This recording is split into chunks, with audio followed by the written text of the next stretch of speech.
ইহুদি কারা? ইহুদি সম্প্রদায় আছে না, এই জগতের মধ্যে, এই দুনিয়ার মধ্যে সবচেয়ে নিকৃষ্ট জাতি হচ্ছে ইহুদি জাতি। কোন জাতি? সবচেয়ে নিকৃষ্ট জাতি হচ্ছে ইহুদি জাতি। ইহুদিদের মধ্যে কোনো মায়া নাই, কোনো দয়া নাই, তারা হচ্ছে সবচেয়ে নিকৃষ্ট।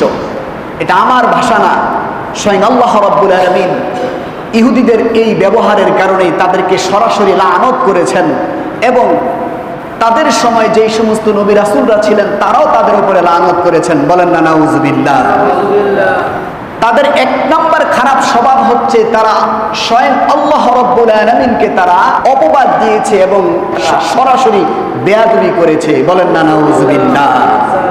মক্কার বড় বড় কুরাইশ বংশের মধ্যে এবং বিভিন্ন গোত্রের যত কাফের মুশরিকরা ছিল, তারা যে আল্লাহ এক বিশ্বাস করত, কিন্তু মুহাম্মদ সাল্লাল্লাহু আলাইহি ওয়াসাল্লামকে মানত না, এই জন্য তারা কাফের। ঠিক কিনা বলেন? কিন্তু ইহুদিরা সরাসরি আল্লাহ রাব্বুল আলামিনের সঙ্গে বেয়াদবি করেছে, তার শানে কটাক্ষমূলক কথা বলেছে, তার কথার বিপক্ষে তারা যুক্তি দাঁড় করিয়েছে। বলেন না নাউজুবিল্লাহ। এই জন্য ইহুদিরা সবচেয়ে নিকৃষ্ট। ইয়াকুব আলাইহিস সালাতু ওয়াস সালামের বংশ থেকে আসছে ইহুদি বংশ। এই ইয়াহুদার নামটাকে এতটা ব্যাপকভাবে প্রচার প্রসার হয়েছে যে বনি ইসরাইলের কথা কিন্তু কুরআনুল কারীমের মধ্যে আছে। কুরআনুল কারীমের মধ্যে কিন্তু সরাসরি একটি সূরার নামই আছে, সূরাতুল বনি ইসরাইল, 15 পারায়।